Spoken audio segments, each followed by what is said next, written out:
Morning students हमारा chapter number 4 geography से air जो चैप्टर चल रहा था। देखिए अब उससे आगे से उसमें हम बात करेंगे temperature.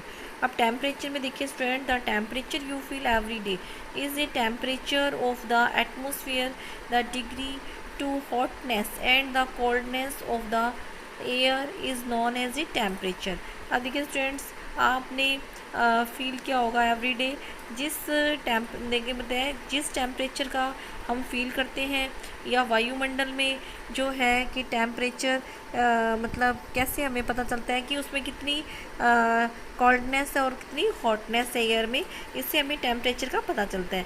The temperature of the atmosphere change not only between day and night but also from season to season, summer are hotter than winter. अब देखिए जो टेम्परेचर है, बताया कि टेम्परेचर है ना वो एटमॉस्फेयर में जो चेंज बताया कि केवल दिन और रात में नहीं बदलता बल्कि ये क्या है सीज़न के अकॉर्डिंग चेंज होता है। स्टूडेंट देखिए जो आपको पता है समर सीज़न और विंटर सीज़न, सर देखिए जो समर सीज़न है उसमें वो ज़्यादा हॉट होती है और ऐसे ही विंटर सीज़न में कोल्डनेस ज़्यादा होती है।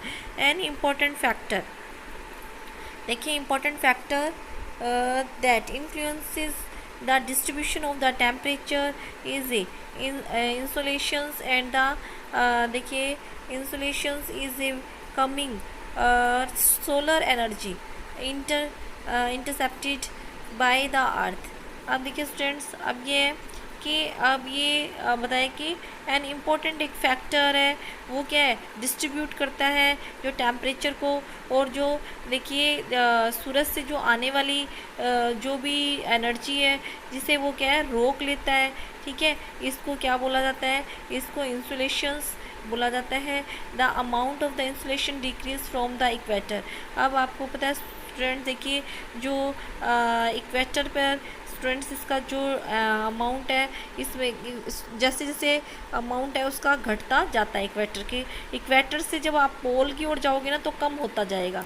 ठीक है, आप देखिए स्टूडेंट्स के बाद है temperature decrease in the same manner. अब जो टेम्परेचर है इसलिए जो टेम्परेचर है इसी तरह से ही वो घटता जाता है। और now do you understand why poles are covered with the snow. और आपको पता है जो अब आप ये समझ ही गएंगे कि जो पोल्स है ना वो पूरी तरह से स्नो से ढके हुए हैं, कवर्ड है। ठीक है, उसके बाद है if the earth temperature rise to high. अब जो अर्थ का टेम्परेचर है वो क्या होता है, वो देखिए बढ़ता है, मतलब जो टेम्परेचर बढ़ जाता है और इतनी ही मतलब कि क्या हो जाता है वहाँ, मतलब बताए कि it would become warm for a some crops grow. अब स्टूडेंट देखिए क्या है कि कुछ जो फसलें हैं वो क्या है गर्म, जो गर्मी हो जाएगी और उसी से ही यहाँ कुछ फसलें हैं वो नहीं उग सकेंगी। और उसके बाद देखिए temperature in cities is much higher. Cities का टेम्परेचर ज़्यादा होता है बजाय विलेजेस की। ठीक है, the concrete metals in a building and a देखिए उसके बाद है उसमें देखिए फिर बताया कि जो ये जो टेम्परेचर है ना स्टूडेंट्स, ये हम बात कर रहे थे कि जो ये टेम्परेचर है सिटीज़ में ज़्यादा होता है और दिन के समय में ऐसा फेल्ट। ठीक है, अब देखिए ऐसा felt of a roads get heated up a during the day.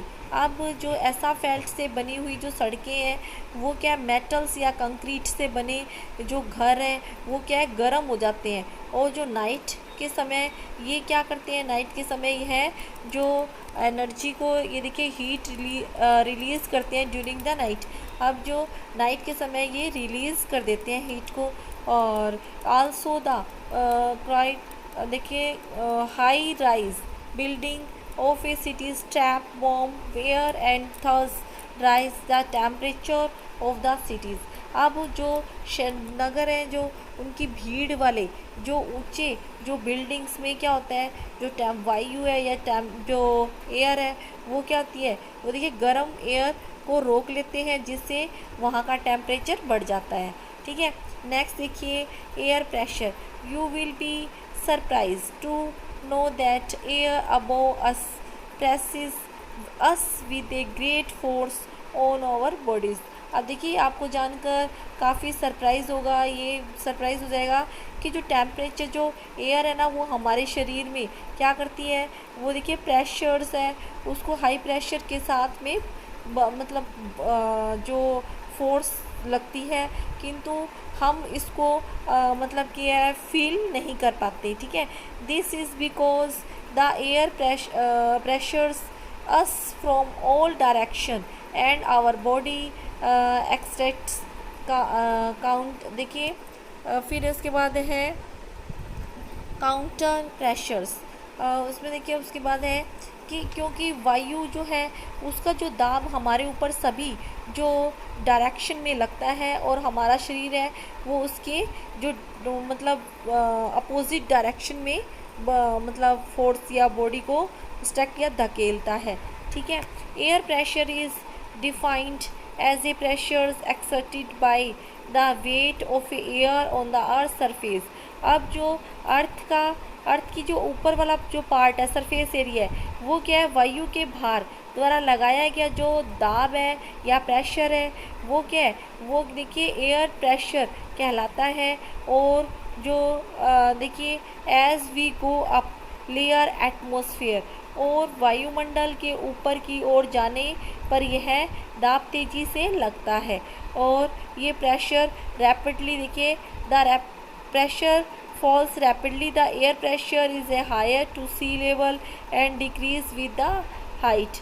अब देखिए स्टूडेंट्स अब क्या है, और ऊंचाई पर जाने पर ये घटता जाता है और जो एयर प्रेशर है वो पता है कि क्षैतिज वितरण की किसी भी स्थान पर उपस्थित वायु के ताप द्वारा प्रभावित होता है। और जो ज़्यादा टेम्परेचर वाले जो एरियाज़ हैं वहाँ पर जो एयर है वो क्या होती है, वार्म्स होकर और ऊपर की ओर उठती है और ये क्या करता है, ये जो लो टेम्परेचर एरिया बना लेता है। और लो टेम्परेचर एरिया है वो बादल युक्त आकाश जो है उसको मतलब काफ़ी उसको क्लाउडी जो बना देता है और मौसम में और इसके साथ ये मौसम के साथ जुड़ा होता है। इन एरियाज हैविंग लोअर टेम्परेचर, और इन जो टेम्परेचर तय के कम तापमान वाले क्षेत्रों में वायु ठंडी होती है और जो it therefore heavy air sinks and A creates a high pressure area. Height pressure is associated with the clear and a sunny skies. Is the air always move from to high pressures areas to low pressure areas। और देखिए students अब ये होता है कि जो कम temperature वाला areas है वो क्या करता है, एयर को ठंडी होती है, इसके फलस्वरूप यह भारी होती है और भारी जो एयर है वो क्या है, निम्नलिखित होकर उच्च वायुदाब क्षेत्र में बनती है। और जो हाई जो टेम्परेचर एरिया के कारण यह स्पष्ट या स्वच्छ आकाश दिखाई मतलब आकाश होता है। और वायु जो बताया एयर है वो हमेशा वो क्या करती है, वो मूव करती है हाई प्रेशर एरिया से लो प्रेशर एरिया की ओर मूव करती है, ठीक है स्टूडेंट्स। आप देखिए उसके बाद है